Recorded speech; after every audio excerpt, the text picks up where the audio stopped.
प्रश्न 4। यदि किसी घन का प्रत्येक किनारा 10 सेंटीमीटर हो तो उसका कुल पृष्ठ क्षेत्रफल एवं आयतन निकालें। प्रश्न 4 का ए,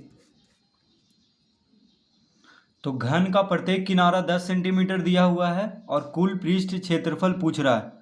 तो घन का कुल पृष्ठ क्षेत्रफल का सूत्र कितना होता है? तो ये होता है 6। तो घन का कुल पृष्ठ क्षेत्रफल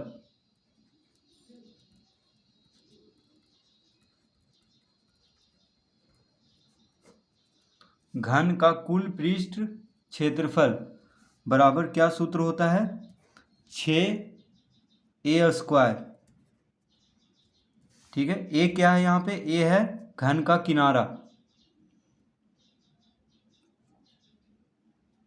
या भुजा। ठीक है, किनारा या भुजा कह सकते हैं ए को। तो यहाँ पे दिया हुआ है घन का प्रत्येक किनारा 10 सेंटीमीटर, यानी ए की जगह पे हम 10 सेंटीमीटर लिखेंगे और वर्ग कर देंगे इसका, तो हो जाएगा। तो 10 का वर्ग 100 हो जाएगा। ठीक है, 10 का वर्ग 100 और 100 छक 600, यानी 600 वर्ग सेंटीमीटर। तो घन का कुल पृष्ठ क्षेत्रफल कितना हो जाएगा? 600 वर्ग सेंटीमीटर, क्योंकि 10 का वर्ग 100 हो गया और 100 गुना 6 600 और सेंटीमीटर का वर्ग यानी वर्ग सेंटीमीटर। अब प्रश्न 4 का बी में पूछ रहा है आयतन, यानी घन का आयतन निकालना है। तो घन का आयतन का सूत्र होता है AQ, ए का घात 3। तो ए मतलब भुजा या किनारा, तो किनारा या भुजा कह सकते हैं इसको। 10 सेंटीमीटर दिया हुआ है ए बराबर, यानी भुजा का माप कितना दिया हुआ है? 10 सेंटीमीटर, या इसको किनारा भी कह सकते हैं, यानी किनारा दिया हुआ है 10 सेंटीमीटर। तो ए की जगह पे लिख लेंगे 10 सेंटीमीटर का घात 3। तो 10 का घात 3 कितना हो जाएगा? 10 गुना 10 100, 100 गुना 10 1000, यानी 1000 घन सेंटीमीटर।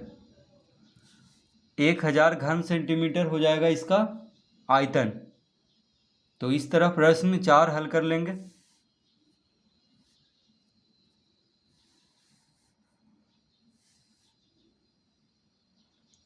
प्रश्न 5 का ए, यदि किसी घन का विकर्ण 1 सेंटीमीटर है तो उसका एक किनारा बताएं। तो प्रश्न 5 का ए, यदि किसी घन का विकर्ण, तो घन का विकर्ण, घन का विकर्ण बराबर दिया हुआ है 1 सेंटीमीटर। घन का विकर्ण 1 सेंटीमीटर दिया हुआ है यहाँ पे। तो इसका एक किनारा बताएं। तो घन का विकर्ण का सूत्र क्या होता है? तो घन का विकर्ण का सूत्र होता है √3a। √3a होता है। ठीक है, घन का विकर्ण निकालने का सूत्र है √3 गुना a। a मतलब भुजा, यानी √3 को अगर भुजा से गुना कर दें तो घन का विकर्ण निकल जाएगा। ठीक है, तो देखिए, तो √3a बराबर x दिया हुआ है 1 सेंटीमीटर। तो a बराबर हमसे क्या पूछ रहा है? भुजा निकालने के लिए, यानी किनारा निकालने के लिए कह रहा है। तो a बराबर कितना हो जाएगा? x बटा √3 सेंटीमीटर। इसका यही उत्तर हो जाएगा, x बटा √3 सेंटीमीटर। तो √3 को बायां से दायां तरफ भेजेंगे तो भागम हो जाएगा, क्योंकि यहाँ पे गुना में है a के साथ। तो a बराबर हो गया x बटा √3 सेंटीमीटर। प्रश्न 5 का बी, किसी घन के एक किनारे एवं विकर्ण की लंबाइयों का अनुपात क्या है? तो प्रश्न 5 का बी, तो कह रहा है किसी घन के एक किनारे एवं विकर्ण की लंबाइयों का अनुपात क्या है? तो इसका उत्तर देखिए, अगर a है घन का किनारा, ठीक है, ए है घन का किनारा, तो विकर्ण कितना हो जाएगा? विकर्ण का सूत्र होता है √3a, ठीक है। अगर ए घन का किनारा है या भुजा है तो घन का विकर्ण का सूत्र होता है √3a, यानी √3 गुना ए। तो ए से ए कट जाएगा, कितना बचा? 1/√3, यानी इसका अनुपात हो जाएगा 1/√3, ठीक है। अगर हम मान लेते हैं कि ए है भुजा या किनारा घन का, तो विकर्ण का सूत्र क्या होता है? √3a। तो अनुपात पूछ रहा है, तो घन का किनारा एवं विकर्ण की लंबाइयों का अनुपात। तो पहले घन का किनारा लिखेंगे, बटा में लिखेंगे उसका जो विकर्ण होता है। तो a/√3 है, a से a कट जाएगा, यानी 1/√3 बचा, यानी 1/√3 इसका उत्तर होगा, ठीक है। तो घन का किनारे को a से लिख लेना है और विकर्ण का सूत्र होता है √3a, ठीक है। यहाँ a क्या है? किनारा है घन का, तो a से a कट ही जाएगा क्योंकि भागा में है, तो 1/√3 बचेगा, यानी इसका अनुपात ये हो जाएगा। प्रश्न 6, एक 2 मीटर लंबी भुजा वाले घन से 1 मीटर लंबी भुजा का घन काट लिया गया। घन का शेष आयतन घन मीटर में निम्नलिखित में कौन होगा? तो प्रश्न 6 में देखिए, कह रहा है कि एक 2 मीटर लंबी भुजा वाले घन से 1 मीटर लंबी भुजा का घन काट लिया गया। घन का शेष आयतन, तो देखिए आयतन का सूत्र क्या होता है? AQ, ठीक है। तो यहाँ पे 2 मीटर लंबा कह रहा है, यानी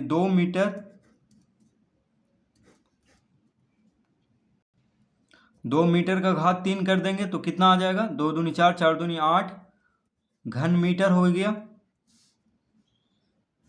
ठीक है। 2 मीटर लंबी भुजा वाले घन का आयतन कितना हो गया? 8 घन मीटर। 1 मीटर लंबी भुजा का घन काट लिया गया, यानी 1 मीटर लंबी भुजा का घन काट लिया गया, तो इसका आयतन निकालेंगे तो कितना आ जाएगा? 1 का घात 3 1 ही होगा, यानी 1 घन मीटर। शेष पूछ रहा है, तो घन का शेष आयतन घन मीटर में निम्नलिखित में कौन होगा? तो देखिए 8 घन मीटर माइनस 1 घन मीटर घटा देंगे तो कितना आ जाएगा? 7 घन मीटर। तो वहाँ पे घन मीटर लिखा हुआ है, बस 7 इसका उत्तर हो जाएगा, यानी विकल्प तीसरा। इसका उत्तर क्या होगा? विकल्प तीसरा, ठीक है। 7 घन मीटर, तो घन मीटर वहाँ पे लिखा हुआ है। घन का शेष आयतन घन मीटर में निम्नलिखित में कौन होगा? तो 7 होगा, तो इसका हम विकल्प तीसरा पे टिक करेंगे। प्रश्न 7, 5 सेंटीमीटर किनारे वाले घन को 1 सेंटीमीटर किनारे वाले कितने घनों में विभक्त किया जा सकता है? प्रश्न 7, 5 सेंटीमीटर किनारे वाले एक घन को, तो देखिए 5 सेंटीमीटर किनारे वाले एक घन को 1 सेंटीमीटर किनारे वाले कितने घनों में विभक्त किया जा सकता है? तो 5 सेंटीमीटर किनारे वाले घन का आयतन कितना हो जाएगा? 5 सेंटीमीटर का घात 3, यानी कितना हो जाएगा? 5 × 25, 25 × 125 घन सेंटीमीटर, ये हो जाएगा आयतन। अब कह रहा है कि 1 सेंटीमीटर किनारे वाले कितने घनों में विभक्त किया जा सकता है?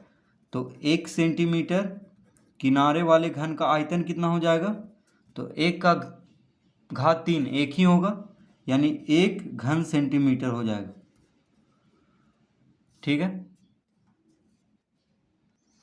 अब यहाँ पे क्या करेंगे? तो 125 सेंटीमीटर यानी घन सेंटीमीटर को 1 घन सेंटीमीटर से भाग देंगे तो कितना आ जाएगा? सेंटीमीटर घन सेंटीमीटर कट जाएगा, यानी 125। इसका उत्तर होगा 125, यानी 5वां विकल्प हम टिक लगाएंगे, 5वां विकल्प, ठीक है।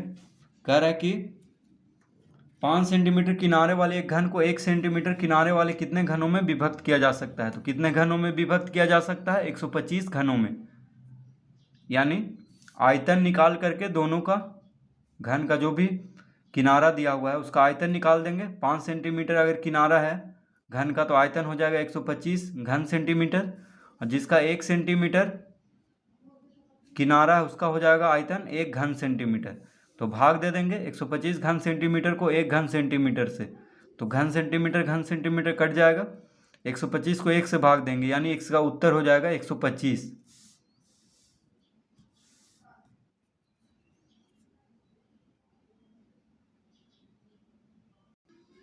प्रश्न 8, 2 सेंटीमीटर किनारे वाले एक घन को 1 सेंटीमीटर किनारे वाले 8 घनों में काटा गया। बताइए इनका कुल पृष्ठ क्षेत्रफल निम्नलिखित में कौन है। तो प्रश्न 8 में क्या रहा है कि 2 सेंटीमीटर किनारे वाले एक घन को 1 सेंटीमीटर किनारे वाले 8 घनों में काटा गया है। तो देखिए संपूर्ण पृष्ठ क्षेत्रफल का सूत्र होता है, तो लिखेंगे घन का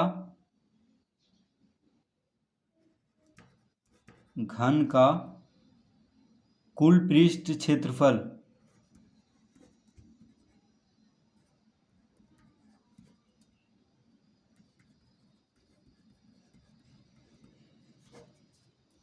तो घन का कुल पृष्ठ क्षेत्रफल का सूत्र क्या होता है, 6a²। ए क्या है यहाँ पे, भुजा है यानी किनारा, तो 6 गुना 1 कर देंगे।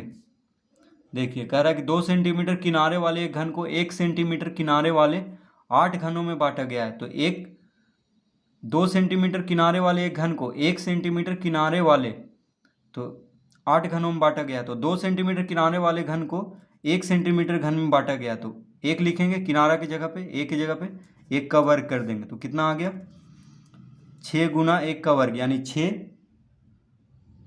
1 सेंटीमीटर यानी 6 वर्ग सेंटीमीटर हो जाएगा। ठीक है, 8 घनों में काटा गया है, तो देखिए इसका उत्तर क्या हो जाएगा। तो 8 घन का कुल पृष्ठ क्षेत्रफल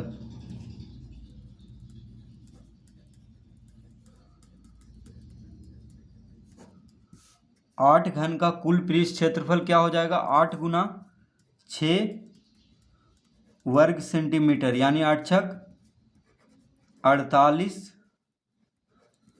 वर्ग सेंटीमीटर। ये हो जाएगा 8 घन का कुल पृष्ठ क्षेत्रफल। तो इसका उत्तर होगा दूसरा, यानी विकल्प दूसरा, 48 वर्ग सेंटीमीटर। ठीक है, तो 48 वर्ग सेंटीमीटर को इस तरह भी लिख सकते हैं, या जैसा उत्तर में दिया है उस तरह भी लिख सकते हैं।